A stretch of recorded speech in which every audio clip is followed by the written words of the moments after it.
امام سرخسی. یہ بات ہے کہ امام محمد یا جو باقی امام ابو یوسف، جس طرح سر نے کہا کہ انہوں نے اپنی انتساب کو قائم رکھا اور اس میں ادب کا پہلو بہت بڑا تھا. یہ ذہن میں رکھ لے وہ اپنے اساتذہ کی کتنی ان کے ساتھ محبت کرتے تھے اور کتنا ان کا خیال رکھتے تھے، یہ آپ سب لوگوں کو پتہ ہے. دوسری بات یہ ہے، آپ ذہن میں رکھ لیں گھر میں ایک آپ کے والد صاحب نے کوئی جگہ بنائی ہے، کوئی گھر بنایا ہے، اس میں آپ چینجز کرتے رہتے ہیں اور کبھی کبھار آپ کی چینجز وہ زیادہ ہوتے ہیں، نمودار ہوتے ہیں، لیکن وہ منسوب وہ چیز اسی کی طرف ہوتا ہے. دوسری شاہ صاحب نے اپنے صبح مجھے بہت پسند آیا وہ دو نکات. دیکھو جب آپ کسی جگہ پہ ڈومیننٹ ہو جاتے ہیں تو پھر باقی لوگ ایون اگر وہ ڈومیننٹ بھی ہو لیکن آپ کی وہ برتری باقی رہتی ہے. امام ابو حنیفہ کا جو ہے وہ ایک استاد ہے، ایک بزرگ ہے امام محمد اور باقی جو ائمہ کرام تھے ان کے استاد ہے وہ. آپ اس کو ذہن میں رکھ لیں، آپ اقبال کے بیٹے اگر بہت زیادہ ہی پڑھائی کر لے اور وہ لیکن لوگ اقبال کے بیٹے کو نہیں جانتے، اقبال کو جانتے ہیں. آپ یہ ذہن میں بھی کہ ان کی بہت چیزیں ایسی ہو جو ان سے بھی بہتر ہو لیکن وہ ان کو جانتے ہیں. یہ میں ایک مثال ویسے دے رہا ہوں آپ لوگوں کو. دوسری بات یہ کہ جو آپ کے امام ابو حنیفہ کا ایک ڈومیننٹ فیکٹر ہے، جس طرح اغلبیہ کا جو ایک بندے نے کہا وہ سر نہیں، یہ ایک ڈومیننٹ فیکٹر ان کا ہے کہ وہ اپنی جگہ پہ وہ قائم ہے. آخر انہوں نے ان لوگوں کو پڑھایا، انہوں نے ان کو بتایا کہ آپ بلائنڈلی مجھے فالو نہ کرے. اور یہاں پہ دیکھو، آپ دیکھیں باقی امام غزالی نے فرمایا ان العامی لا مذہب لہ، اس کا کوئی ان العامی ان المجتہد لا مذہب لہ، مجتہد کا کوئی مذہب نہیں ہوتا. اس کی وجہ یہ کہ مجتہد خود اجتہاد کرتا ہے.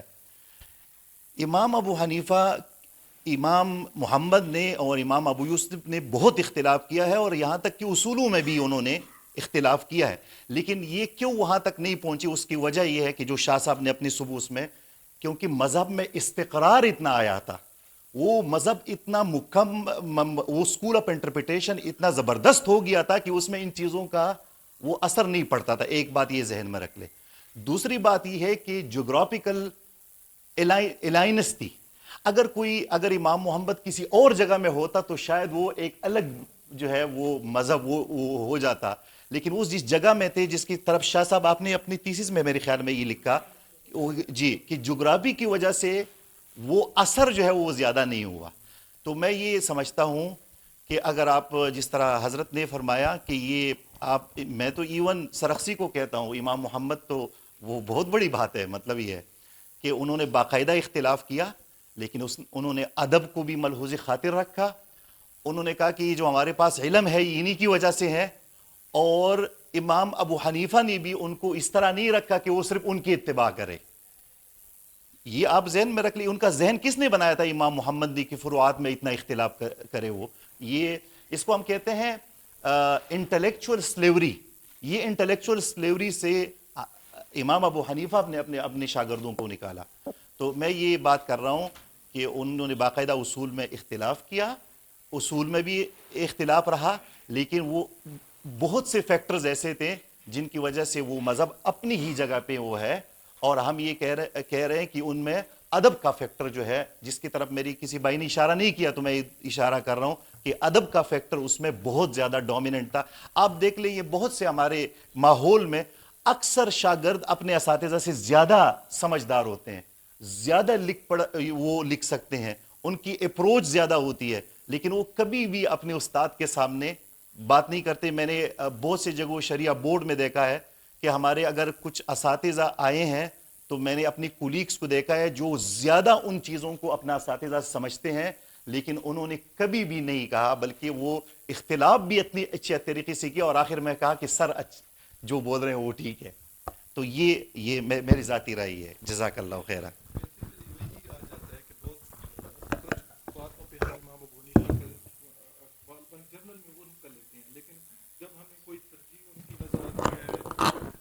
صاحبین کی یا پھر بعض کے علماء کی کچھ ایسی یعنی نکات نظر آتے ہیں, ایسی اصول نظر آتے ہیں کہ جن کی وجہ سے ہم مشکل سے نکل رہے ہوتے ہیں, تو ہم ان کو بھی لے لیتے ہیں. یہی چیز ہم مذہب حنفی بنی. جب یہی چیز بنی تو میں بھی یہی صبح سے وہ لگا ہوتا کہ ابن مسعود رضی اللہ تعالیٰ عنہ سے, حضرت علی رضی اللہ تعالیٰ عنہ سے, وہ ایک جوہد مسلسل کا نام بن کے ہم سے بہتر سے بہتر ہوتے ہوئے ہمارے سامنے ایک مذہب کے طور پہ آیا, اور ہم اس کو مذہب حنفی کہتے ہیں. کہ اس کو ہم نے امام ابو حنیفہ کا مذہب کہا ہے یا مذہب ابی حنیفہ کہتے ہیں؟ جی مذہب ابی حنیفہ کیوں کہتے ہیں؟ کیونکہ اس میں امام محمد بھی آ گیا, اس میں امام ابو یوسف بھی ہے, حتیٰ کہ بعد کے حنیفہ بعد کے علماء کے اقوال بھی ہیں, یعنی جن پہ راجے ہیں, یعنی جن پہ فتویٰ ہے. تو اس وجہ سے میں بھی یہ کہہ رہا ہوں کہ اس چیز کو بنیاد بنا کے یہ ایک اجتہاد تراکمی ہی ہے. آپ اس کو جس نام میں جو مرضی بھی دے دیں, لیکن جو چیز ہے وہ اجتہاد تراکمی ہے, ایک پے در پے تسلسل ہے.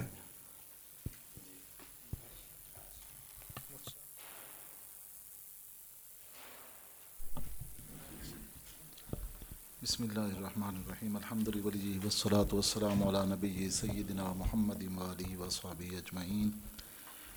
پہلی بات یہاں پر یہ ہے کہ میں یہ عرض کرنا چاہوں گا کہ آگے سے یہ آپ کی کانفرنسز انشاءاللہ اللہ تعالیٰ کی توفیق سے اگر جاری رہیں تو یہ جو سوالات ہیں ہمارے جتنے بھی یہاں پر تشریف فرما ہوتے ہیں, میری رائے یہ ہے کہ 5 سطروں پر یہ اپنا جواب اس کے حوالے سے پہلے ہی لکھ کے آئے. اس کی وجہ یہ ہے, ایک تو جزیات کا استحضار ہوتا ہے, غور و فکر بندہ کر لیتا ہے. اس میں ہوتا یہ ہے کہ لمبا سیشن ہوتا ہے نا, تو تھکاوٹ ہو جاتی ہے بندوں کو, اس کی وجہ سے پھر استحضار نہیں ہوتا, اور پھر ہر بندہ کوشش کرتا ہے. اس طرح سے کتابیں دیکھنے کا موقع ملتا ہے. یعنی کہ اگر ہم یہاں پر کر رہے ہیں نا, اپنے حافظے کے بنا پر کر رہے ہیں, جو بھی کچھ کر رہے ہیں, جتنا مطالعہ ہمارے پاس پہلے ہے, علیحدہ سے کوئی کام بندہ نہیں کر کے آیا, تو میں ایک سفارش تو یہ کروں گا کہ آگے سے ہمارے جتنے بھی یہاں پر بعد میں اس سیشن میں جو بیٹھے نا, ان کو چاہیے کہ 5 سطر آپ کم از کم ان کو یہ دستبستہ عرض کریں گے کہ 5 سطروں پر اپنا جواب جو ہے, اگر تفصیل جو ہے ان کو ٹائم ہے تو تفصیل کر سکتے ہیں. جی ایک یہ ہو گئی. دوسری چیز میں یہاں پر عرض کروں گا, ہمارے ڈاکٹر نوید خان صاحب نے جو بات کی کہ جو مجتہد منتسب ہے اس کی حیثیت کیا ہوتی ہے, انہوں نے فرمایا کہ تعمیری اور تخریجی حیثیت ہے. تو میں یہ عرض کروں گا کہ کچھ چیزیں اور بھی ہیں.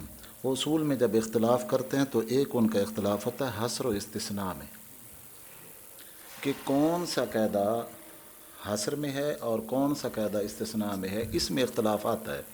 اس کی مثال حدیث میں ہے کہ انما الاعمال بالنیات, یہ اصول ہے سب کا, سارے فقہا کا اصول ہے. لیکن آپ اس میں تھوڑا سا کبھی غور فرمائیں کہ کتنے ابواب ایسے ہیں فقہ کے کہ جن میں یہ اپلائی ہوتا ہے اور کن میں نہیں ہوتا. یہ ذہن, جس طرح سے طلاق کا مسئلہ ہے جی, صریح لفظوں میں بول دیا, بندے کہتے ہیں نیت پوچھنے کی ضرورت نہیں ہے جی, یہاں پر تو انما الاعمال بالنیات نہیں ہے.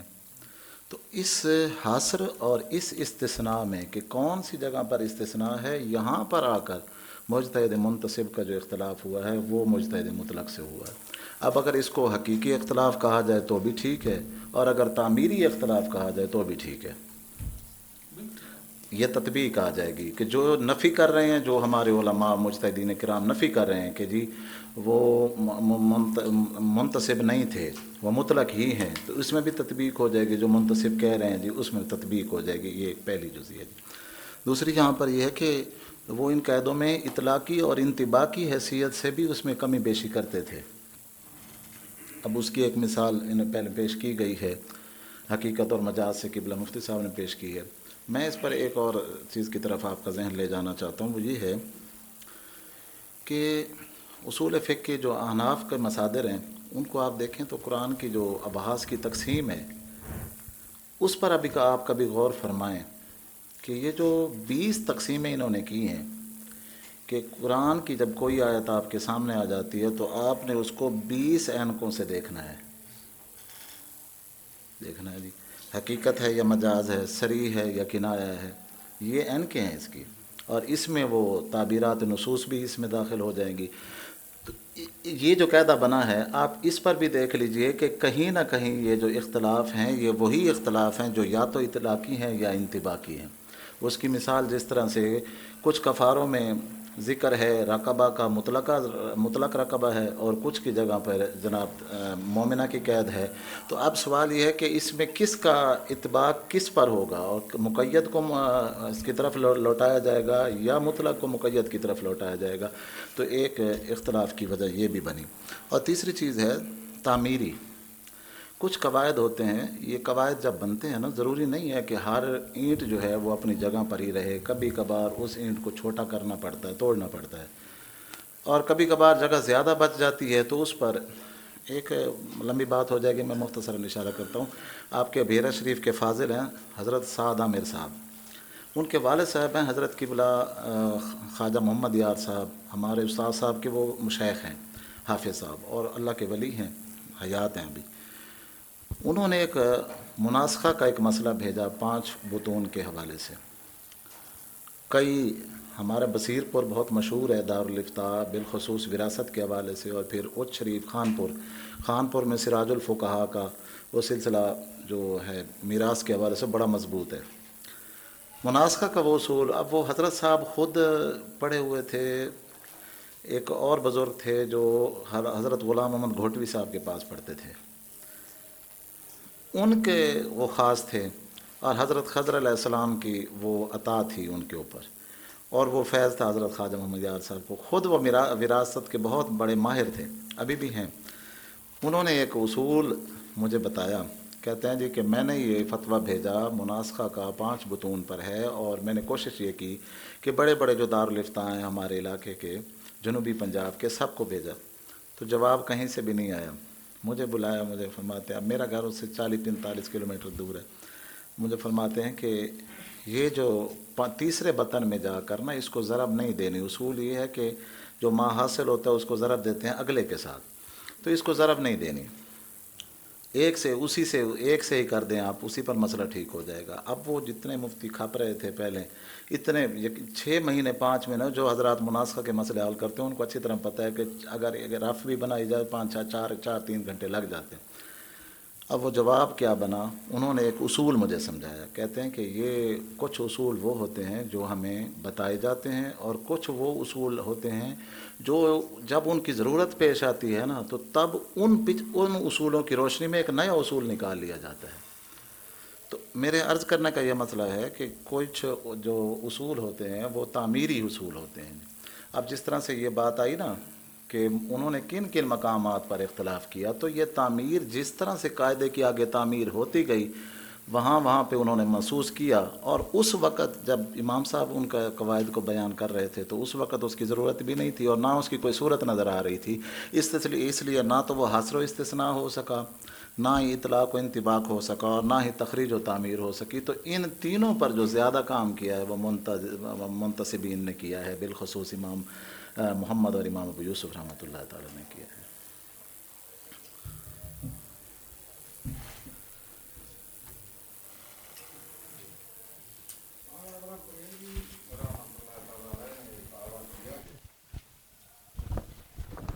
یہ کہتے ہیں کہ اگر کوئی شخص اپنی پوری کوشش کر لے کہ 6 اسباب کے علاوہ کوئی اور فرع نکالے جس میں ترجیح دینے والوں نے ابو حنیفہ کے قول کے ترک اور صیبین کے قول کے اختیار کا فیصلہ دیا ہو تو ایسا ہرگز نہ پائیں گے، وللہ الحمد.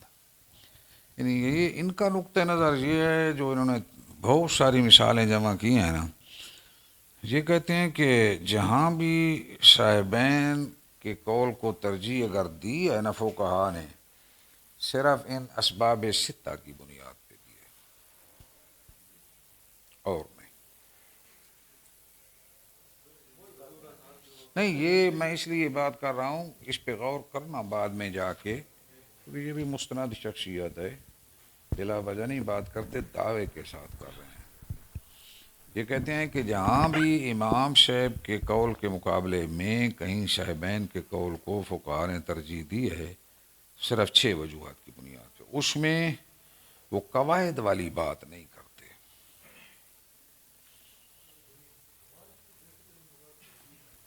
تو یہ یعنی جہاں بھی وقت، زمانہ، حاجت اس قسم کی وجہ پائی گئی تو ان کے قول کو قبول کیا گیا، ورنہ ان کے صاحبین کے قول کے مقابلے میں امام صاحب کے قول کو ہی ترجیح دی گئی، اور متون بھی اسی وجہ سے یہاں ٹھہر گئے۔ تو اگر ان کو وہ مقام دیا جاتا نا 14 صدیوں میں کہ جس طرح امام صاحب مجتہد مطلق ہیں، ان کو بھی مجتہد مطلق کہے کہ ان کے قواعد میں وہ پلڑا ان کے مساوی کیا جائے، تو پھر یہ دعوے ہمارے حضرات پھر نہیں کر سکتے، اور انہیں بھی کیا ہے پرانے لوگ۔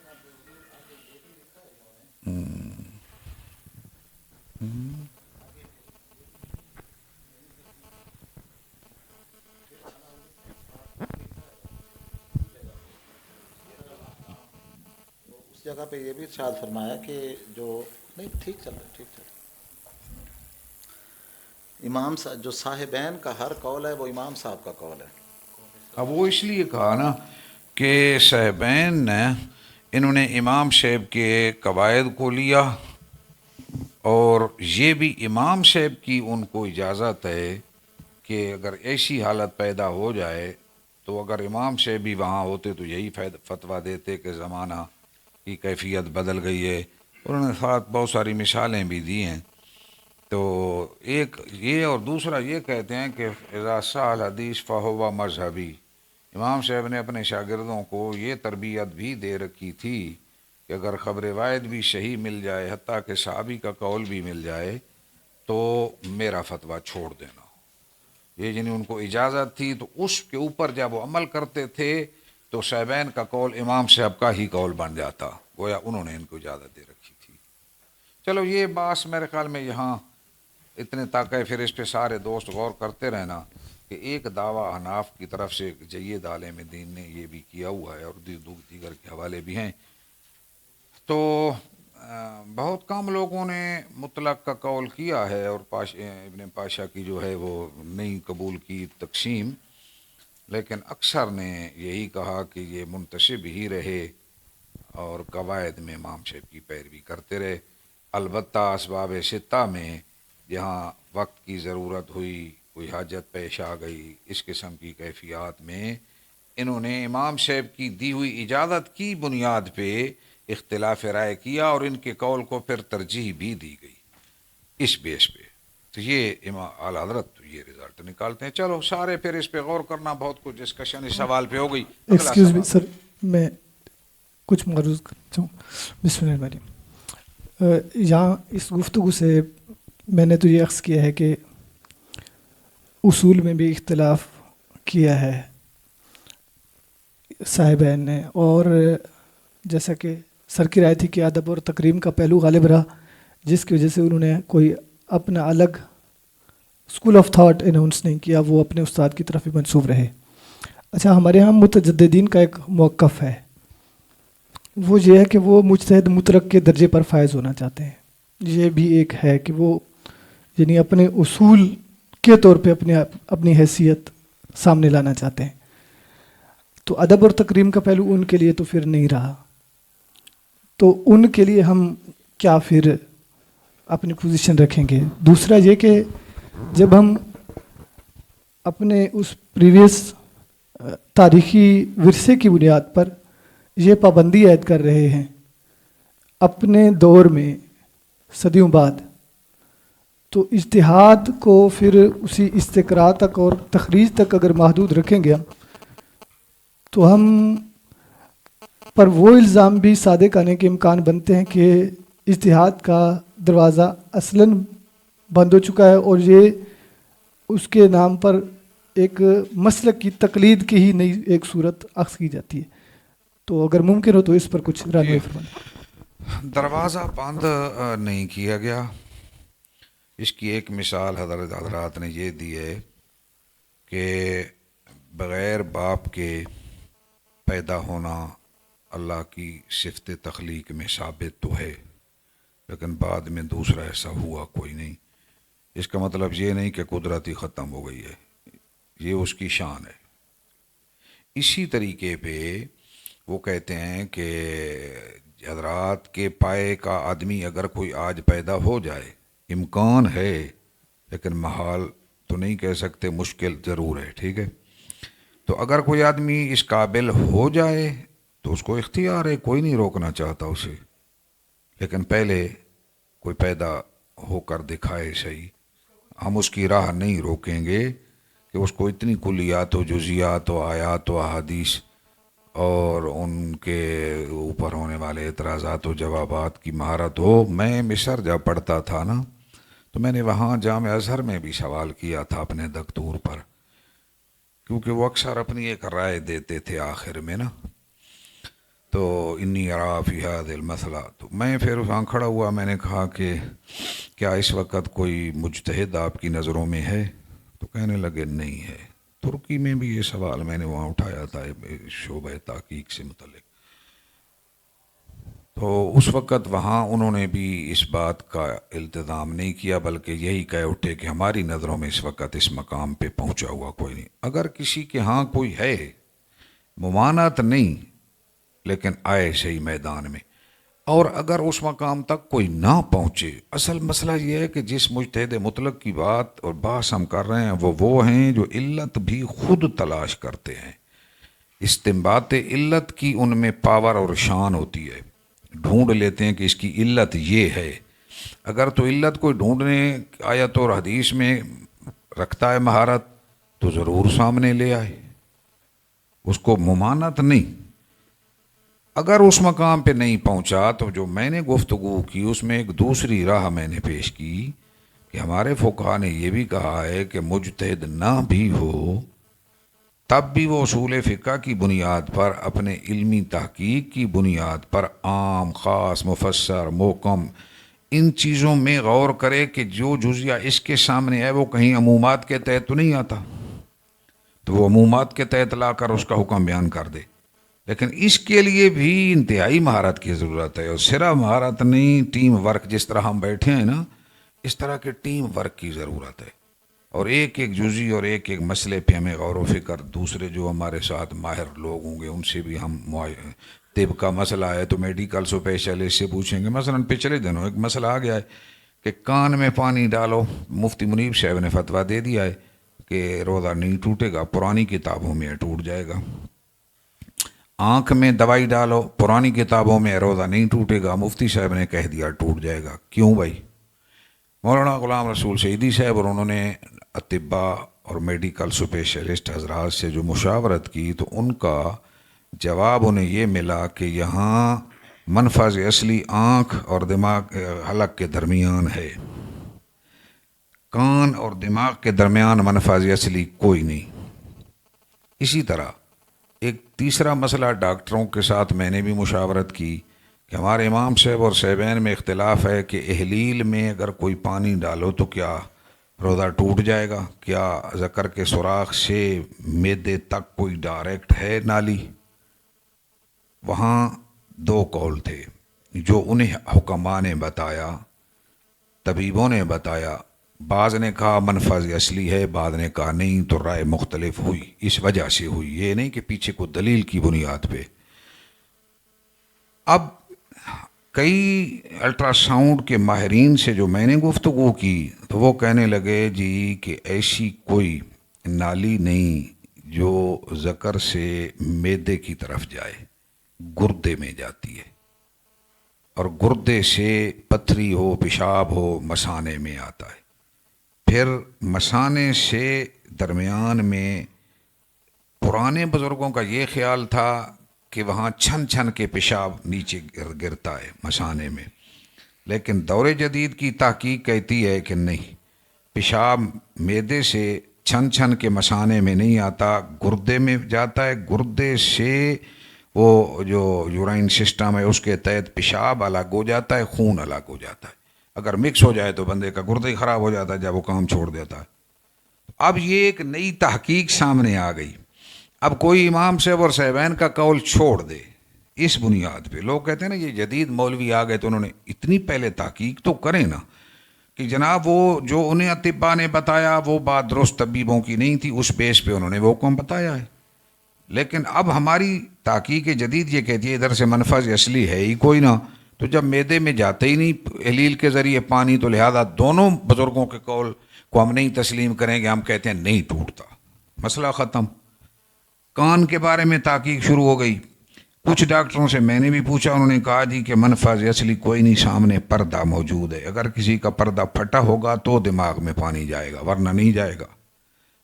اچھا، اب پرانے اطباء کا اور مسئلہ تھا، اسی طرح آنکھ کے بارے میں ہے۔ تو یہ جدید بعض اوقات جو مسائل کے اندر رائے مختلف ہوتی ہے ان وجوہات سے، تو وہاں امام صاحب اور صاحبین کے ہاں بھی وقت کے اختلاف کی بنیاد پہ نا یہ چیزیں رونما ہوئی ہیں۔ اس کی مثال ہمارے حضرات نے حدیث کی روح سے یہ دی ہے کہ اللہ کے حبیب صلی اللہ علیہ وسلم نے فرمایا عورتیں مسجدوں میں عورتوں کو آنے سے نہ روکو، ان کو آنے دو، اللہ کی باندیوں کو آنے دو۔ اب ہوا کیا، جب دور فاروقیہ حضرت صدیقہ کائنات رضی اللہ تعالیٰ عنہ اور حضرت فاروق اعظم کا مشورہ یہ ہوا کہ نہیں آنے دینا چاہیے، تو مزاج شناس نبوت حضرت صدیقہ کائنات کہتی ہیں اگر اللہ کے محبوب آج بھی ہوتے تو ان کو بند کر دیتے، کہ وہ علت نہیں باقی رہی جو پہلے دور میں تھی۔ اب اس علت کی بنیاد پہ حکم چینج ہوا۔ اب ہمارے حضرات یہ کہتے ہیں کہ دیکھو نا، صورتاً اللہ کے محبوب کا فرمان کیا ہے، عورتوں کو نہ روکو، لیکن ضرورتاً اللہ کے محبوب کا فرمان یہ ہے کہ ایسی کیفیت ہو تو ان کو روکو۔ ضرورت اس بات کی ہے کہ فتنہ کھڑا نہ ہو، تو قول ضروری کو لیا اور سوری کو چھوڑ دیا، کہ مزاج نبوت کے مطابق یہ ہے۔ وہ اس وجہ سے رکاوٹ تھی کہ کوئی اس وقت ایسا معاملہ نہ تھا۔ آج کل چونکہ مزاج بدل گئے، ایک صحابیہ انہوں نے اپنے حضرت ام فضل انہوں نے نہیں تسلیم کی خامد کی بات، وہ چلی گئیں، انہوں نے روکا کہ آرڈر آ گیا ہے مسجدوں میں نے جاؤ، انہوں نے کہا میں تو جاتی تھی حضور کے دور میں جاؤں گی، چل پڑی، رستے میں وہ بیٹھ گئے اور انہوں نے رات کی تاریکی میں پیچھے سے دوڑ کے گلی میں ان کے پیچھے سر کے اوپر نہ اس طرح دونوں ہاتھ اکٹھے کر کے یوں مارے، کھڑاکا دے کے بھاگ گئے۔ وہ وہیں سے واپس آ گئیں، جب واپس آئیں تو ادھر سے وہ بھی گلی چینج کر کے گھر آ گئے، کہا آج نہیں گئی اللہ کی بندی مسجد میں نماز پڑھنے، نے کہا بس کیا جائیں، وقت ہی بدل گیا ہے، حضور کے دور میں تو جاتی تھیں، آج کل میں جا رہی تھی تو پتہ نہیں کون تھا اس نے آ کے میرے سر کے اوپر پیچھے سے ہاتھ مارا، تو فرمایا زیادہ پریشان نہ ہو، وہ میں ہی تھا، میں تمہیں سمجھانا چاہتا تھا کہ بلا وجہ فاروق اعظم نے نہیں روکا، حالات بدل گئے ہیں، اس لیے ایسا کوئی اجنبی بھی تیرے ساتھ کر سکتا ہے، لہذا اس نے کہا بس مجھے سمجھ آ گئی ہے حکمت اس حکم کی۔ تو مطلب ہے یہ ضرورت کی بنیاد پہ احکام میں چینجنگ آئی ہے، ورنہ نہیں تو صاحبین نے بھی جہاں جہاں اختلاف کیا ہے ان وجوہات کی بنیاد پہ کیا ہے۔ تو بہرحال میرے خیال میں اس سوال کو کلوز کریں، مزید اس پہ غور کرتے رہیے گا۔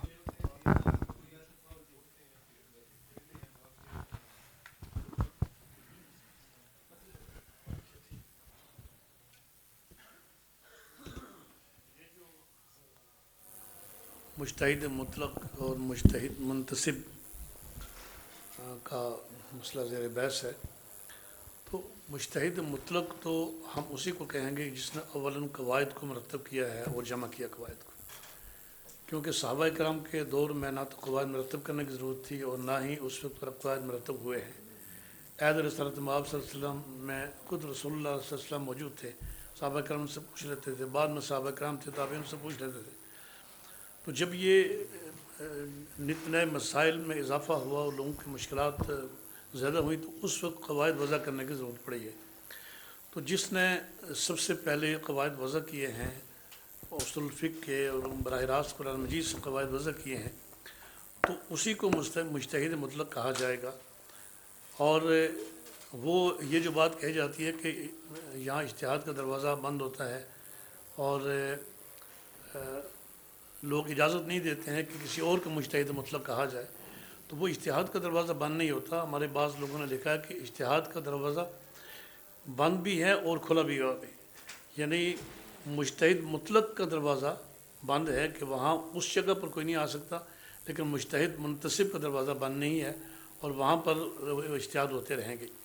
یہ بالکل اسی طرح سے ہر علم میں ایسا ہوتا ہے کہ جیسے علم نحو ہے اور نحو کے قواعد کی جب ضرورت پڑی تو وہ مرتب کیے گئے، تو جس نے قواعد مرتب کیے تو وہی قواعد ہمیشہ کے لیے جاری ہو گئے کہ اس نے کہا کہ فاعل مرفوع ہوتا ہے اور مفعول بھی منصوب ہوتا ہے اور مضاف الیہ مجرور ہوتا ہے۔ تو انہی کے تحت آگے جو مسائل حل ہوتے رہیں گے. اب کوئی اور اٹھ کر کھڑا ہو جائے اور وہ بھی کہے کہ میں بھی سیبویہ اور مبرد الخلیل کی جگہ کھڑا ہوتا ہوں اور میں بھی کہتا ہوں کہ فاعل منصوب ہوتا ہے اور مضاف الیہ منصوب ہوتا ہے، تو اس کی بات تو نہیں مانا جائے گا. یعنی وہ اگر کوئی آج یہ سمجھتا ہے کہ اس کو امام ابو حنیفہ رحمۃ اللہ علیہ کے برابر درجہ دیا جائے اور وہ ان کے ساتھ کھڑا ہو اور مجتہد مطلق ہو، تو یہ نہیں ہو سکتا، چونکہ قواعد مرتب ہو گئے ہیں اور وہی ہمیشہ چلیں گے. تو مجتہد مطلق کا دروازہ تو بند ہے، لیکن مجتہد منتصب کا دروازہ ہمیشہ کے لیے کھلا رہے گا. اس پہ اجتہادات ہوتے رہیں گے، فروع میں اختلافات بھی ہوتے رہیں گے، اس کے لیے کسی نے نہیں کہا کہ بند ہوتا ہے. تو یہ ایک گزارش تھی کہ مسائل کے استدلال کی اجازت ہے. عام خاص ظاہر نص مفسر ان تمام قواعد اصول فقہ سے نا وہ عمومات کے تحت لا سکتے ہیں. سر ضمناً اس میں ہمارے تیسرے اور چوتھے سوالات بھی تقریباً اس میں کور ہو گئے ہیں. سوال نمبر 5 ہے بھی تقریباً ہو چکا ہے، سوال پڑھ دیتا ہوں پھر آگے انشاءاللہ چلتے ہیں. مجتہد منتصب کے لیے تقلید کا کیا مفہوم ہے؟ کیا اس پر لازم ہے کہ وہ اپنے مکتبہ فقہ کی پیروی کرے یا کسی دوسرے مکتبہ فقہ میں زیادہ مضبوط اور معتبر رائے ملے تو اسے اختیار کر سکتا ہے؟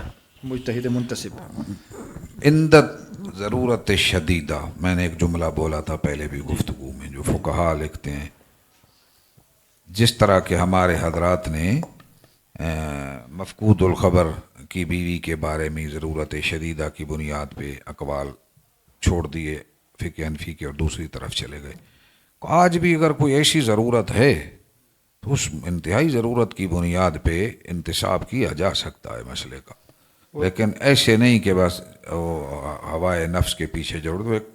ایک ہوگا معاشرتی مسئلہ کھڑا ہو گیا دیا اس کے خاطر. اور کیا اپنے ہی فقہی مذہب کے کمزور کوڈ سے استفادہ کس حد تک جائز ہے؟ اپنے ہی فقہی مذہب کے وہ اس کے بارے میں بھی لکھا ہے مرجو کہ انتہائی ضرورت کی بنیاد پر اپنے مذہب کے مرجو قول پہ عمل کر سکتے ہو. اس پہ میں نے خود عمل کیا ہے. کیسے؟ میں حج پہ گیا، میرے ساتھ مستورات تھیں. اچھا، جب ہم گزرنے لگے رمی جمار کی جگہ سے تو بہت بڑا رش تھا. 12 بجے کے انتظار میں سارے آناف کھڑے تھے. تو ہوا یوں کہ اس دن میں نے ضعیف قول پہ عمل اس لیے کیا کہ ہمارے فقہا نے لکھا ہے کہ اگر جمال اونٹوں پہ سواری کروا کے لوگوں کو لے جانے والے کرایہ دار اگر وہ نہ ٹھہرتے ہوں تو اس دن حنفی اپنے امام کے مذہب کو چھوڑ کے اس ضرورت کی بنیاد پر قول ضعیف اور روایت ضعیفہ پہ عمل کرتے ہوئے زوال سے پہلے رمی جمار کر کے چلا جائے. اس دن میں نے خود عمل کیا. ہوا کیا، جو ہی وہاں سے رمی جمار کر کے مکہ شریف پہنچے، اسی دن جب پہنچے تو سامنے ٹی وی کے اوپر خبر آ رہی تھی کہ 500 آدمی پیچھے مر گیا ہے رمی جمار پہ، اوپر نیچے گر گئے. اس میں ایک لطیفہ بھی ہے تھوڑا سا. میرے گاؤں کے پاس کے ایک آدمی تھا، چیئرمین یونین کونسل، وہ واپس آیا، میں بھی واپس آ گیا. میں اس کو مبارکباد دینے گیا تو اس نے مکمل داڑھی رکھی ہوئی تھی، داڑھی منڈا تھا. میں نے کہا مبارک ہو، ایک تو حج کی اور دوسرا داڑھی کی. اس نے کہا بتاؤں داڑھی کیسے رکھی ہے؟ میں نے کہا ہاں لطیفہ ہے. وہ کہنے لگا جس وقت وہ گرنا شروع ہوئے نا حجاج کرام، میں بھی اسی بھنور میں آ گیا. تو ساتھ تھا ایک ستون، اس کے اوپر ایک آدمی کھڑا تھا، شرطا تھا کوئی. تو میں نے اوپر ہاتھ کیے، خدا را مجھے اوپر اٹھائیے ہے نا، یہ تو لوگ گر رہے ہیں. تو اس نے کہا داڑھی رکھائے گا؟ میں نے کہا ہاں ضرور رکھوں گا. میں نے کہا بڑے موقع پہ بھائی تجھے پکڑا اس نے پوری داڑھی اس نے رکھ لی. میں نے کہا ٹھیک کیا ہے آپ سے، ٹھیک موقع پہ داڑھی رکھوائیے. بہرحال تو قول ضعیف پر اندت ضرورت شدیدہ، وہاں قول ضعیف پر بھی اپنے مذہب کے قول ضعیف اور روایت ضعیفہ پہ عمل کی بھی گنجائش فقہا نے لکھی. دوسرے مذہب اور اپنے مذہب کے مرجو قول پہ ضرورت شدیدہ کے وقت عمل کیا جا سکتا ہے. یہ رب دیکھ رہا ہے انما الاعمال بالنیات. اب یہی تو تقوی والی جگہ ہے نا. ایک مفتی صاحب نے فتویٰ دے دیا کہ بندہ جناب وقوف ہو گیا، لاہور کا تھا، تو غصے میں شدید غصہ تھا تو عقل باقی نہ رہا تھا، لہذا وہ طلاق نہیں ہوئی. میں نے ایک بہت بڑے مفتی کراچی کے ان کی ساتھ ٹیلی فون پہ بات کی. اس نے میں کہا یار وہ ایک میمن کا مسئلہ تھا اس لیے مفتی صاحب کو لکھنا پڑ گیا. تو مطلب یہ ضرورت شدیدہ نہیں ہے کہ میمن کا مسئلہ ہو تو فتویٰ اور اللہ دیکھ رہا ہے، رب کی رضا کو پیش نظر رکھتے ہوئے. اچھا میں ایک چھوٹی سی مثال اب آپ کے سامنے رکھنا چاہتا ہوں. جتنے ملازمین ہیں گورنمنٹ کے یا غیر سرکاری، جتنے مولوی علماء تقریباً وہ گھروں سے باہر ملازمتیں کر رہے ہیں ود فیملی. اب حکم یہ ہے کہ ڈیڈ باڈی کے ساتھ عورت نہیں جا سکتی اپنے گھر، بچے چلے جائیں، وہ عدت وہیں گزارے. اب بہت ساری عورتیں اور لوگوں کی طرف سے یہ ایک مسئلہ اٹھا ہوا ہے کہ یہ کیا ہو گیا، لندن میں ہے تو لندن بیٹھی رہے، لاہور میں ہے تو لاہور بیٹھی رہے، پنڈی میں ہے تو پنڈی بیٹھی رہے، جب تک اس کو مکان سے نکالتا کوئی نہیں یا اسے کوئی شدید خطرہ نہیں، اس کوارٹر میں رہے.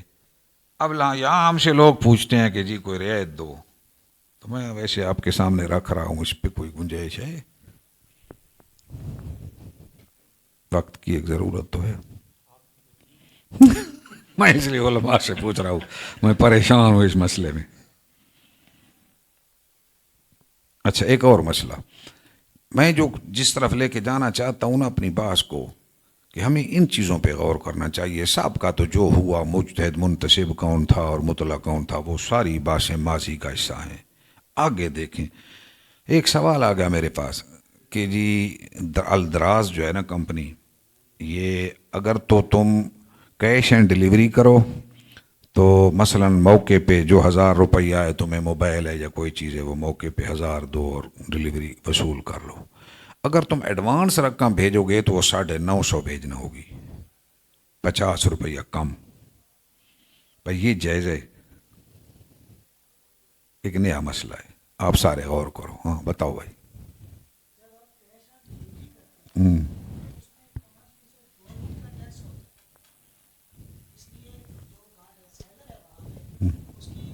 چاہتا ہے کہ میرا فائدہ ہو، سیلر کہتا ہے کہ مجھے گورنمنٹ کو نہ دینے پڑیں، وہی پیسے آپ لے لو، مجھے پہلے دے دو.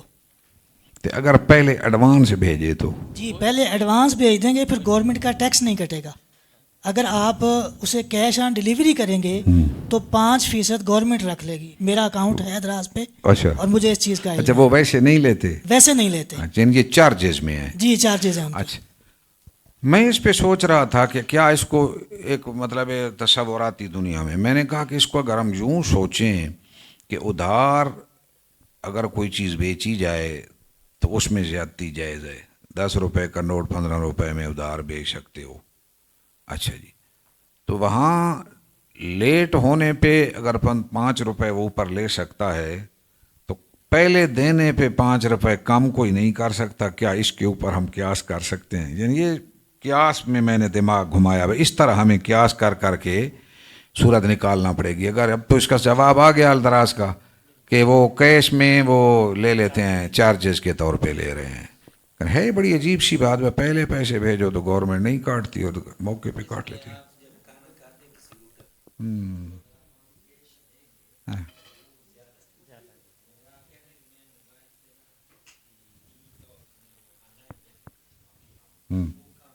اچھا وہ ڈلیوری والے لیتے ہیں شاید اپنی طرف سے، سمجھ آ گئی.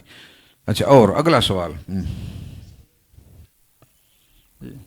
حضور چونکہ آن لائن چل رہا ہے، ابھی آپ نے فرمایا کہ 10 روپے کا نوٹ 15 کے مقابلے میں ادھار. 10 روپے کی چیز یا نوٹ؟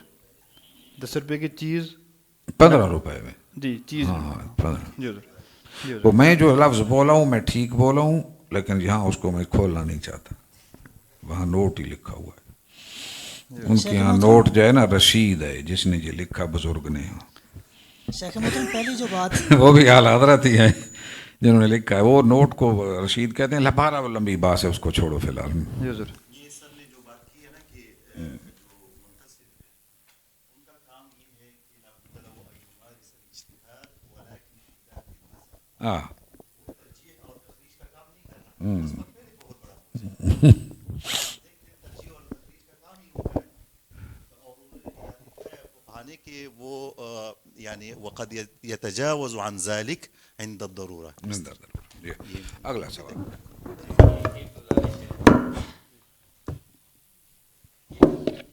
یہ 6 اسباب ہیں، یہ کیا صرف عامی کے لیے ہیں یا مجتہد کے لیے بھی یہی 6، اس کے علاوہ کوئی اور سبب بھی ہے؟